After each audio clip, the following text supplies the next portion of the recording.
Oi, gente, ótima quarta-feira para o pessoal que está pegando a estrada, já vai emendar aí o feriado de sexta-feira para curtir a região dos lagos. Vem com calma, vem leve, né? Feriado vai dar para você aproveitar nossas belezas naturais, né? E escolher a cidade que você vai querer curtir aqui na região dos lagos. Hoje, quarta-feira, dia 18, segundo a previsão, vai chover, né? Daqui a pouquinho a gente confere se realmente nesta quarta-feira vai ter pancada de chuva à tarde ou qual a possibilidade disso acontecer. Mas tudo bem, né? Tem feito dias lindos e a gente tem aproveitado o máximo com muita alegria, não é isso? Para os aniversariantes de hoje, feliz aniversário! E nesta quarta-feira, Firmina Labre do Espaço A1 trazendo o assunto, abordando um assunto muito importante, e eu quero chamar a sua atenção para você papai, para você mamãe, né? Para a família, para esse assunto que é educação neo-humanista. Firmina, é com você.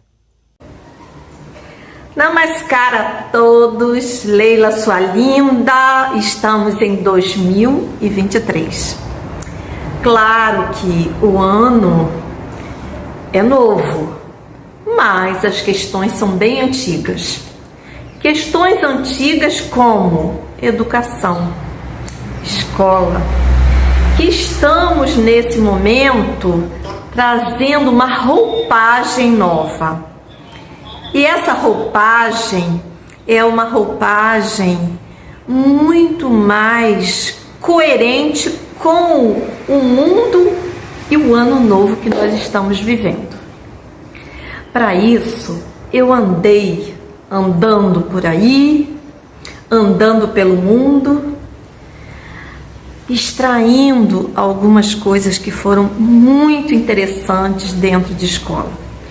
Porque escola é uma coisa muito interessante.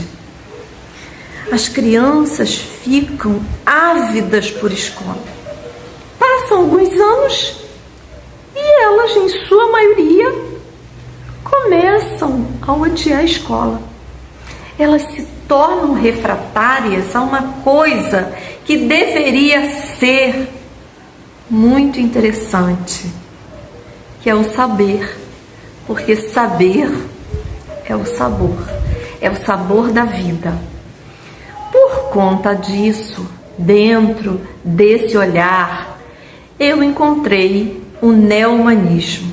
O neo-humanismo é uma vertente dentro das escolas que foi pensada, intuída por um grande mestre na Índia, Pierre Sarkar. Nome espiritual, Shri Shri Amundamurti, e amorosamente Baba, Pai Amado.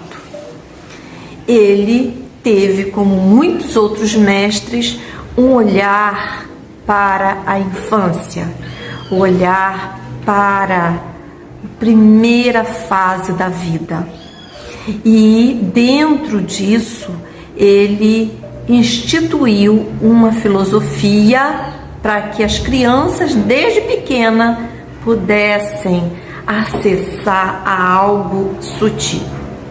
Bem, para falar de neo-humanismo e de escolas neo-humanistas que já funcionam a todo vapor e que está aí transformando a nossa sociedade, de Porto Alegre, Fabrício Labre, que é professor, gestor de escolas, e ele vai falar um pouco da vivência dele com esse tipo de escola e de educação. Olá, bom dia. Como ela falou, me chamo Fabrício, eu sou daqui de Araruama, mas há 16 anos eu estou radicado em Porto Alegre. Essa mudança minha para Porto Alegre foi por conta das escolas que trabalham com essa filosofia neo-humanista. Então, a minha busca em Porto Alegre foi por conta dessas escolas, né, que trabalham com essa filosofia, que é uma filosofia que é libertadora, uma filosofia que estimula esse protagonismo das crianças, estimulando as potencialidades das crianças. E esse tempo que eu passo lá, eu tive a oportunidade também de ir em alguns outros lugares do mundo para conhecer outras escolas que trabalham com a mesma metodologia. e tive nos Estados Unidos, na Venezuela, na Tailândia, na Indonésia, na Índia, em algumas escolas. Vivi durante um mês numa escola na Índia também. E o mais interessante dessa filosofia é esse potencial que desperta nas crianças, esse potencial de liberdade, das crianças terem a autoestima e a segurança de ser quem elas são, sem precisar seguir padrões, né? É olhar o indivíduo como um ser de infinitas potencialidades e estimular essas potencialidades. Não necessariamente potencialidades apenas cognitivas, que é o que a nossa educação tradicional fala muito. A nossa educação tradicional, a educação que eu estudei, que a minha mãe estudou, que os meus avós estudaram, essa mesma educação que as crianças têm hoje acesso nas escolas tradicionais, é uma educação que foca somente nesse desenvolvimento cognitivo, mas não tem esse foco do desenvolvimento humano, né, de formar seres humanos. Por conta dessa nossa cultura do sistema capitalista que a gente vive, onde o importante é ter, não importa o que você é. Então, ser não é tão importante dentro desse sistema. E a pedagogia neohumanista foca exatamente nisso. Primeiro a gente precisa ser, para depois a gente construir todo o resto. Então, esse foco humano que é o mais interessante, não só trabalhar apenas com esse sentido do ser humano, mas um ser universal, né?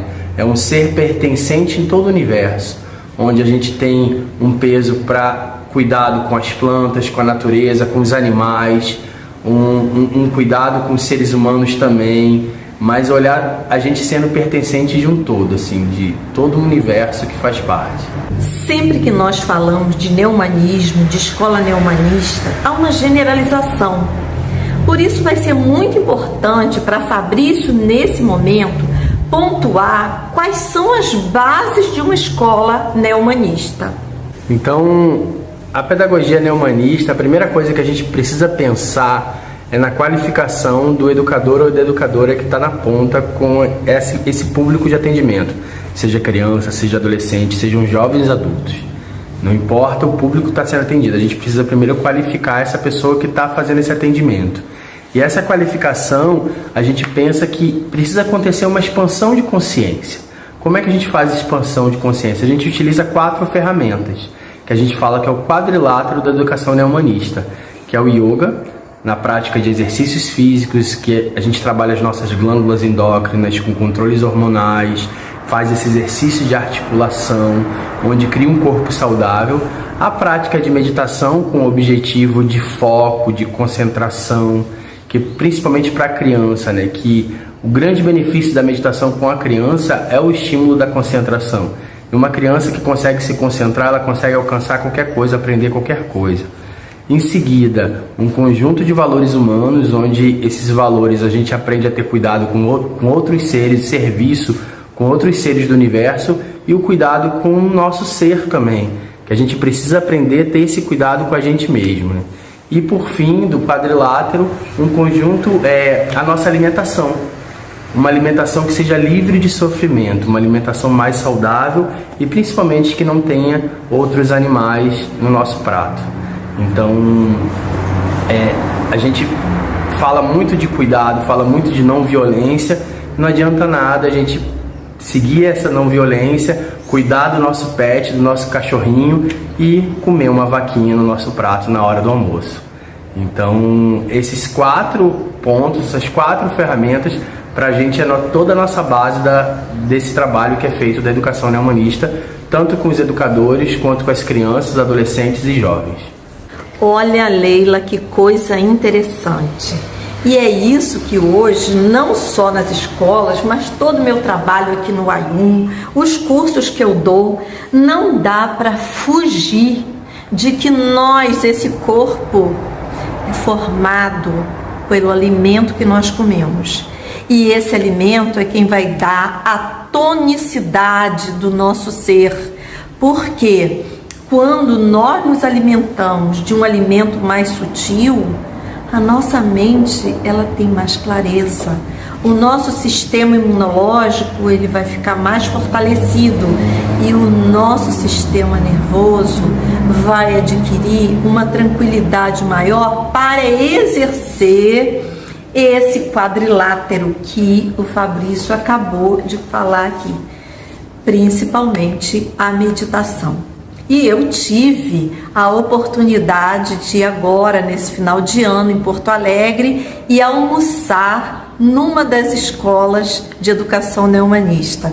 E foi fantástico ver crianças de todas as idades comendo verde, sem aquele preconceito de criança, a criança não come verde, meu filho não gosta disso, não gosta daquilo, e lá todos comendo. Mais ainda, a alimentação orgânica, e isso foi o máximo. E aí você vai ter oportunidade de ver o meu prato. Leila, sua linda, olha o que está acontecendo aqui agora. Eu estou almoçando numa escola de educação neohumanista. Uma escola que tem como base o vegetarianismo. Olha a merenda que as crianças comem, que hoje eu estou aqui filando. Pêssego, kiwi, rúcula, beterraba. E lembrando que toda alimentação ela é feita sem carnes, sem alho, sem cebola, sem ovo, sem nenhum bicho do mar ou de granja. As crianças vão se habituando desde pequena a interagir com uma alimentação de vida. Na minha vivência, nesse tempo lá em Porto Alegre, eu tive a oportunidade de conversar com Ana Cláudia, coordenadora de educação infantil.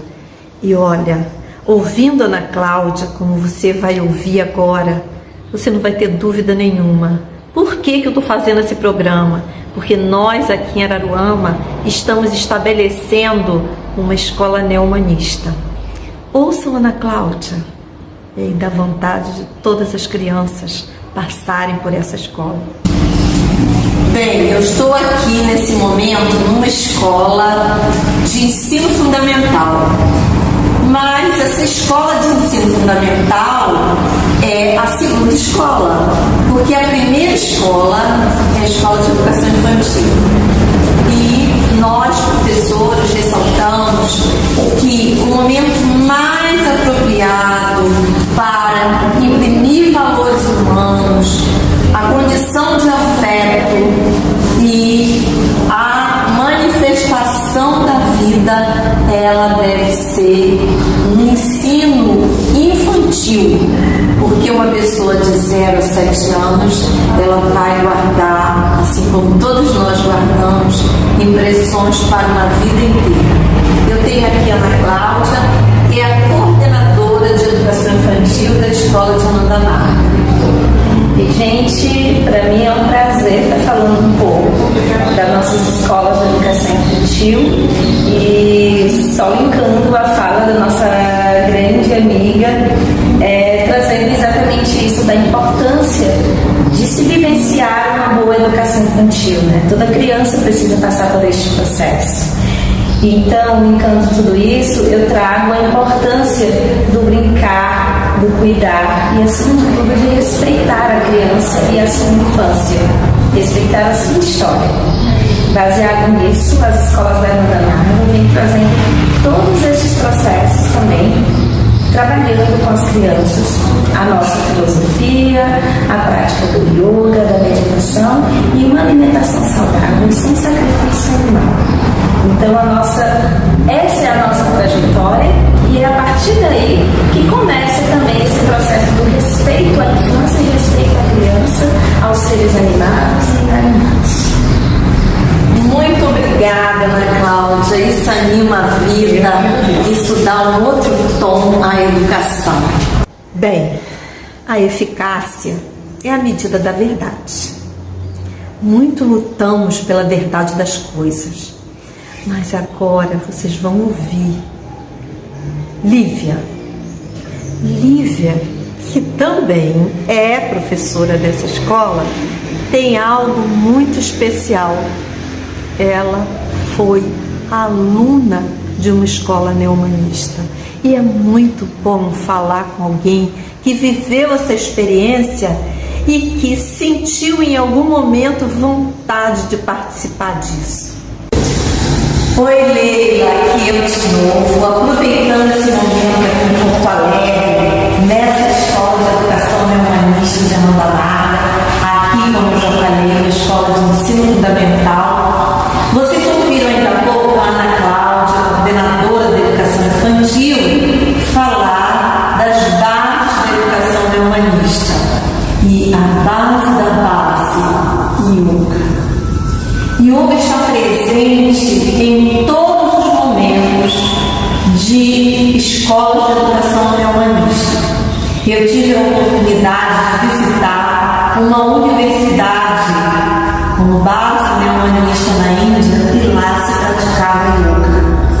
Mais tarde nós vamos ouvir Fabrício falar por que do yoga. Mas nesse momento eu quero apresentar para você e para todos que estão nos assistindo uma pessoa muito especial que eu conheci hoje aqui, a Lívia. Ela tem uma história, prestem bem atenção. Oi, tudo bem? Eu sou a Lívia.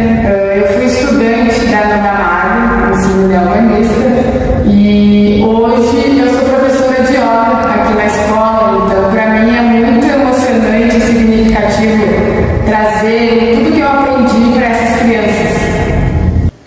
É muito bom aqui no Espaço Ayum a gente receber pessoas que hoje estão mudando o planeta. Fabrício é uma dessas pessoas que fez uma opção de vida, trabalhar em prol da educação, e educação de crianças.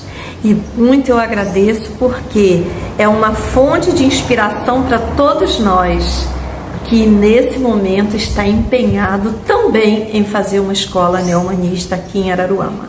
Essa escolha de trabalhar com educação assim, foi uma coisa que ela aconteceu na minha vida, mas depois que aconteceu eu comecei a ter clareza do porquê que aconteceu. Eu fui uma criança que não tive muita dificuldade na escola, mas eu fui um jovem que tive muita dificuldade na escola. E dificuldade por quê? Porque pela opressão que o sistema de educação traz na nossa mente. Então, se hoje eu tenho algo para contribuir com crianças, com adolescentes, é não ter uma educação que oprime, e sim uma educação que emancipa. Uma educação emancipatória da mente, assim, que era o que eu queria para mim na minha vida. Então hoje a minha meta de vida é essa, é trabalhar com crianças de forma que elas se sintam emancipadas das prisões que tem na mente, e principalmente com os adultos, com os educadores, com as educadoras que trabalham, pessoas que estão na ponta da educação, com essas formações que eu costumo fazer em todos os lugares do Brasil e em outros países também, para poder elas compreenderem da importância que esse momento da educação tem para toda uma vida de realizações, porque a gente é muito condicionado em que a realização ela é somente material, e não é. A realização ela é interna. A realização material, a gente sempre vai sentir a falta de algo, e a realização interna, essa bem-aventurança, a gente não sente falta de mais nada, a gente se sente preenchido. E eu agradeço e espero que vocês tenham gostado. Nós nascemos e estamos inseridos numa tradição cristã. E lá nessa tradição, no livro sagrado da Bíblia, tem a mensagem de Jesus Cristo.